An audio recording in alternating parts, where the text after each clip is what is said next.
So hello everybody and welcome to my review of Chroma and Chroma Prime. Now these are essentially the same Warframe, it's just that Chroma Prime has slightly better stats, so he's a little bit tankier. Now Chroma's passive is a triple jump. He's a dragon boy, so he gets one extra double jump, so instead of only being able to double jump, you can actually triple jump with him. However, he does have sort of like a second passive that's not quite as relevant nowadays, but it's still there, and that's that his energy color will determine his elemental attunement. You see, most of Chroma's abilities will change what they do at least a little bit based on which element he's attuned to. And you can change the base elemental attunement, so the one you start with your energy color. Purple and blue colors will attune you to electricity. Green, dark yellow and teal colors will attune you to toxin. Red, brown and orange colors will attune you to heat. And finally, white, black and everything in between will attune you to cold. But that's only for like the starting attunement, the one you have when you first enter a mission. Because nowadays you actually have a way to change it mid-mission. And I think that's enough about that, so let's check out Chroma's abilities. So Chroma's first ability is called Spectral Scream, and this actually has two parts to it. Firstly, you can simply tap the ability button and this will, for free, cycle between the 4 base elemental attunements, so you can switch between cold, electricity, toxin and heat. And this will override the default elemental attunement you set with your energy color. And secondly, you can hold the ability button down, which will cause Chroma to scream in a cone in front of him that goes for 10 meters and does damage that's based on the attuned element. Now this does 400 either heat, electricity, toxin or cold damage per second with 100% status chance, small chance to stagger, and it will also change the nearby enemies. The damage of the scream is affected by power strength, the range of the beam or the cone in front of you in which you hit enemies is affected by power range, then the activation cost, which at base is 10 energy, is affected by power efficiency, and then the energy drain, which is 3 energy per second at base, is affected by both efficiency and duration. And just a few more things here, you cannot regenerate energy in most ways while you're screaming. You can only really use Hunter Adrenaline, Rage, Energy Vampire, that kind of stuff. And you also have full range of motion, so you can sprint, you can jump, you can bullet jump. The one thing to bear in mind is that the scream doesn't point towards your crosshair. It actually tracks where your Chroma's head is facing and it goes that way. And you also kind of have to use your movement keys to properly move around, because while you're screaming you can only look about 90-ish degrees to either side and only about 45 degrees up and down. Now there is an augment for Spectral Scream and it's called Afterburn, and what it does is whenever you activate Spectral Scream it will store 100 damage for every second that you're screaming up to a maximum of 500, and when you then deactivate the scream it will fire out a projectile that will do all the stored damage. The augment is pretty scuffed though, because while the damage can be increased with power strength, it's never going to be great, and there's also no indicator, so you don't know how much damage you've stored, so I probably would not recommend this one.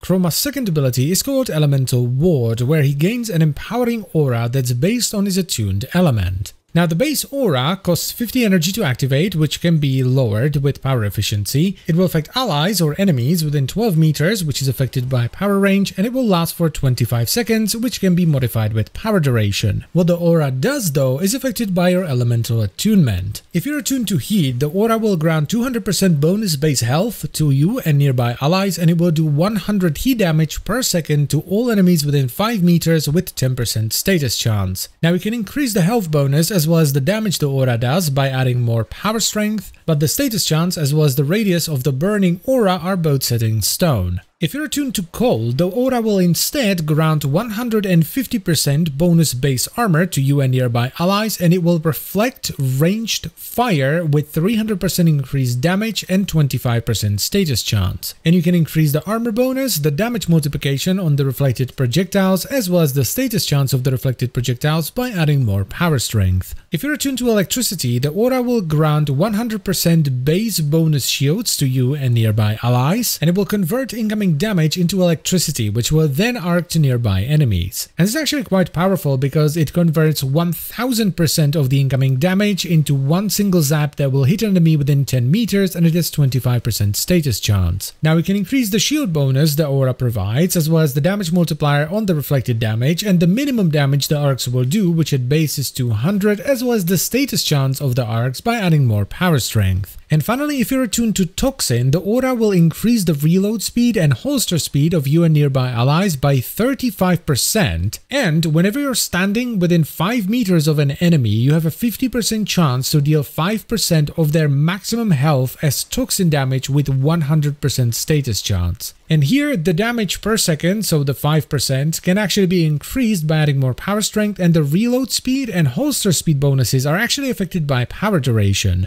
And finally, let's talk about the augment for elemental ward called Everlasting Ward. And all this does, it's super simple, as it simply makes it so that whenever an ally leaves your aura, they will have the effect persist on them for 100% of the remaining duration. So if you still have 30 seconds left on your elemental ward and the allies wanders a little bit too far, they don't lose it right away, but they will instead have it on them for those 30 seconds as well. Chroma's third ability is called Vex Armor, and this is actually the only ability that doesn't change based on your attuned element. Now what it does is it projects an aura that has a radius of 18 meters, which is affected by power range, that lasts for 25 seconds, which is affected by power duration. This aura gives you two different buffs that are stacked up by incoming damage. Taking damage to shields will stack the Scorn buff, and taking damage to health will give you a Fury buff. The Scorn buff, so when you take damage to shields, will increase your armor up to a maximum of 350%, and the Fury buff, so when you take damage to health, will increase your damage going all the way up to 275%. But that's only the base amount, because both the ratio in which you convert damage into these two buffs, as well as the maximum cap of these two buffs, are both affected by power strength. This is why you generally don't use mods like Serration when you're running with Chroma, because you're getting more than Seration's worth of damage from Vex Armor, so you can actually use something else on your weapon. Vex Armor is fairly expensive though, costing 75 energy to activate, though you can of course lower this with power efficiency, and you can actually sustain the buffs by recasting the ability again before it runs out, which is super neat. And finally, let's talk about the augment for Vex Armor called Vexing Retaliation, and all this does is makes it so that whenever you take 150 damage, it will trigger a 9-meter burst that will proc Puncture if it was shield damage, or Blast if it was health damage.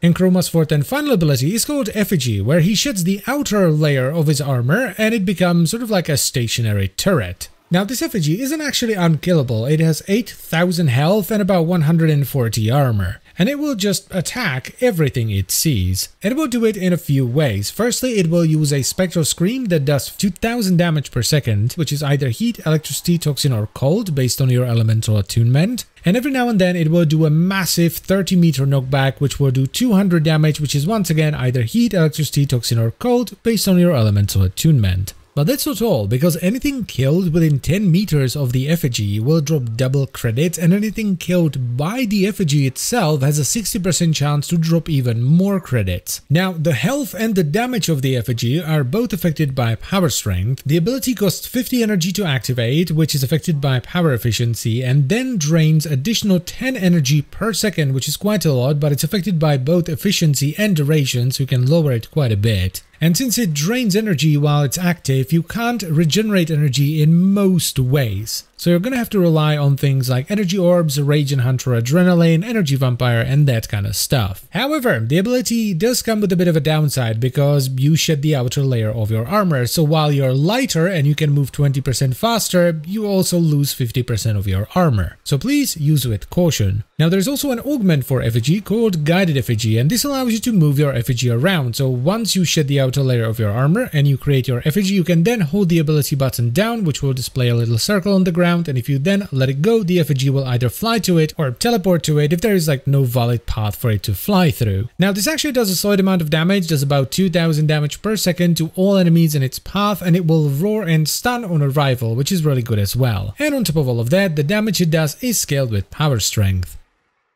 Chroma is just a fantastic Warframe. He's not quite as strong as he used to be back in the day, but he is still really good. And he's good when played both solo, because he's just really tanky and has some really neat abilities, but also when played in a group thanks to all of his auras. And if you get tired of farming index for credits, he's actually a really good frame when it comes to farming credits. The only kind of meh ability in my opinion is Spectral Scream, because it just doesn't do all that much. It's a little bit of damage that's fun in lower levels, but in higher levels it basically does nothing. But the rest is good. Effigy is great for sort of auto-piloting through defense missions or farming credits, and the combination of Vex Armor and Elemental Ward give you so much power in both tankiness and damage, it's unreal. Elemental Ward, specifically the Toxin version, is really good if you want to use Chroma as sort of a gun frame, because you get a ton of reload speed, a ton of holster speed, and then if you put up Vex Armor as well, you get a ton of damage as well. This allows you to build weapons a little bit differently than you would on other frames, because you get a ton of holster speed and reload speed from Elemental Ward, and if you then use Vex Armor, you get a ton of damage as well, so you have far more flexibility when it comes to gun mods. Chroma is just really flexible. You can do a ton of different stuff with him, and he's always going to be at least like decently tanky. The tankiness is going to vary a little bit based on your elemental attunement, with the best attunement for tanking being cold, but even if you're in heat or electricity, he's still pretty beefy. So I absolutely 100% recommend you give Chroma a shot. He's an absolutely fantastic Warframe. And that is pretty much it for the video. So I thank you very much for watching as always, guys. I hope you've enjoyed it and found it helpful. I would also like to extend a special thank you to all the channel members. Thank you very much, guys,